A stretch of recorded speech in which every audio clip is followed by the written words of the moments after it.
First topic है external reconstruction, amalgamation and absorption. External reconstruction में क्या होता है, एक कंपनी होती है लिमिटेड कंपनी, उसका बिजनेस अगर कोई दूसरी कंपनी टेक ओवर करती है या वो कन्वर्ट हो जाता है तो वो हो गया आपका एक्सटर्नल रिकंस्ट्रक्शन। बाद में टॉपिक हम तो देखने ही वाले हैं डीपली। उसके बाद है अमलगमेशन। अमलगमेशन का मतलब होता है ए बी एक साथ काम करे और सी डी एक साथ काम करे। तो अभी दो कंपनी अगर एक साथ मतलब ए बी सी डी सब मिलके अगर कोई कंपनी फॉर्म होती है तो वो हो जाएगा अमलगमेशन। उसके बाद एब्सॉर्प्शन। एब्सॉर्प्शन में जो लिमिटेड कंपनी है उसका बिजनेस कोई और कंपनी टेक ओवर करती तो वो हो जाएगा एब्सॉर्प्शन।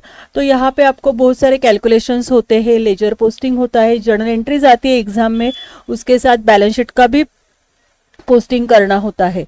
तो AS14 जो है वो है अकाउंटिंग फॉर अमलगमेशन। ठीक है, AS14 क्या है, accounting for amalgamation.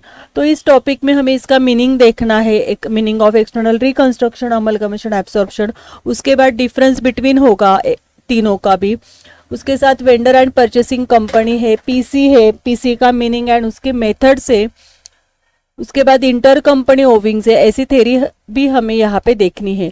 Accounting entries in the books of vendor company and purchasing company, preparation of ledger account, preparation of balance sheet as part 1 and schedule 3 after external reconstruction, amalgamation and absorption. Next topic जो आपका है वो है holding company. तो holding company में हमें क्या देखना है, यहाँ पे holding company and subsidiary company होती है। होल्डिंग कंपनी अगर अपना शेयर्स इन्वेस्ट करती है मोर देन 50%, तो वहां पे वो क्या होती है, होल्डिंग कंपनी तो होती है। तो उनका कैलकुलेशन कैसे होता है, कैसे वो उनका कैपिटल प्रॉफिट कैलकुलेट करते हैं, या कैलकुलेशन ऑफ कैपिटल प्रॉफिट है, रेवेन्यू प्रॉफिट है, cost of control, minority interest, ये सब वहां पे वर्किंग नोट बनानी होती है। तो वो तो बाद में हम देखने वाले हैं। उसके साथ टाइम रेशियो कैलकुलेट करना होता है, बहुत सारा वर्किंग नोट हमें यहाँ पे करनी होती है। ठीक है, और होल्डिंग कंपनी का जो उन्होंने दिया है financial statement, consolidated financial statement जो है वो AS21 है एंड ये AS110 है। ओके, तो बाद में तो टॉपिक पूरा देखने ही वाले हैं। फिर इंटर कंपनी ट्रांजेक्शन्स होता है, अनरियलाइज प्रॉफिट है, revaluation of assets and liabilities है, preference shares in subsidiaries and bonus shares ऐसे होता है। ओके, डिविडेंड वगैरह, securities premium, capital reserve, preliminary expenses, ऐसे पूरा टॉपिक यहाँ पे दिया है। नेक्स्ट थर्ड टॉपिक जो है वो है बैंकिंग कंपनीज अकाउंट। तो banking companies account last time हमने क्या देखा था, कंपनी फाइनल अकाउंट देखा था। तो इस टॉपिक में इस बार सेमिस्टर 4th में आपको बैंक फाइनल अकाउंट देखना है कि बैंक अपना फाइनल अकाउंट कैसे मेंटेन करती है। तो यहाँ पे एक 16 जैसे हमें कंपनी फाइनल अकाउंट में 1 to 22 शेड्यूल्स थे, प्रॉफिट एंड लॉस का फॉर्मेट था, बैलेंस शीट का फॉर्मेट था, वैसे ही यहाँ पे 1 to 16 शेड्यूल है एंड प्रॉफिट एंड लॉस का एक फॉर्मेट है एंड बैलेंस शीट का फॉर्मेट है। कंपेरेटिवली ये फॉर्मेट इजी है, इसका पोस्टिंग भी इजी है। ओके, उसके बाद है accounting ratio analysis. Accounting ratio analysis में हमें यहाँ पे बहुत सारे रेशियोज देखने हैं जो करंट लायबिलिटीज होते हैं, करंट एसेट्स के ऊपर डिपेंड होते हैं, या फिक्स्ड एसेट है उनका नेटवर्थ है, तो वो उनका कैलकुलेशन कैसे करते हैं ये देखना है। ये पूरा मतलब मैथ्स जैसे सॉल्व करते हैं वैसे यहाँ पे होता है। ठीक है, तो ये होगा आपका टॉपिक। फर्स्ट टॉपिक है amalgamation, external reconstruction and absorption. उसके बाद सेकेंड टॉपिक अपना होल्डिंग कंपनी है, थर्ड है bank final account and fourth है रेशियो एनालिसिस। उसके बाद यहाँ पे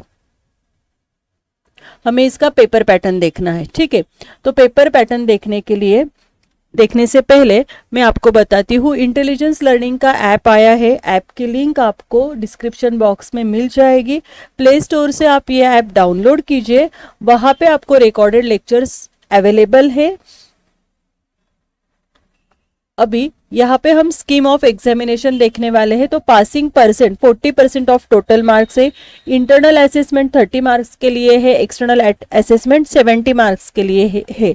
ये सावित्रीबाई फुले यूनिवर्सिटी ने हमें प्रोवाइड किया है, वही सिलेबस में आपको दिखा रही हूँ एंड पेपर पैटर्न।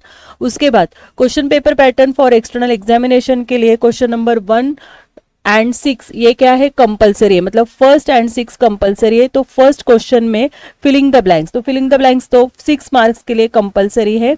उसके बाद 6 क्वेश्चन क्या है, short notes on all units, any two solve करनी है आउट ऑफ 4। ओके, उसके बाद क्या दिया उन्होंने, अटेम्प्ट एनी 3 क्वेश्चन, कौन से भी 3 क्वेश्चन सॉल्व करने हैं फ्रॉम 2 to 5।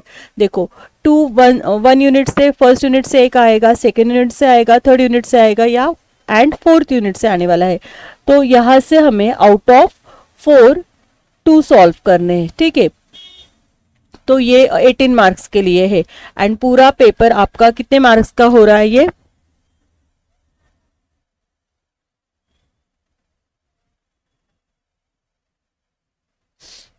ये यहाँ पे 54 हो गए, ऊपर के 6 एंड ये 10, मतलब 70 मार्क्स का ये पूरा पेपर उन्होंने दिया है, पेपर का पैटर्न दिया है, ठीक है।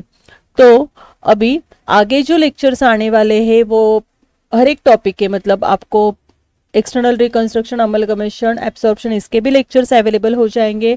उसके साथ होल्डिंग कंपनी के भी अवेलेबल हो जाएंगे, फाइनल अकाउंट्स के भी अवेलेबल हो जाएंगे। आप आपके फ्रेंड्स के साथ ये ज़्यादा से ज़्यादा वीडियो शेयर कीजिए, लाइक कीजिए, चैनल को सब्सक्राइब कीजिए and intelligence learning app download कीजिए।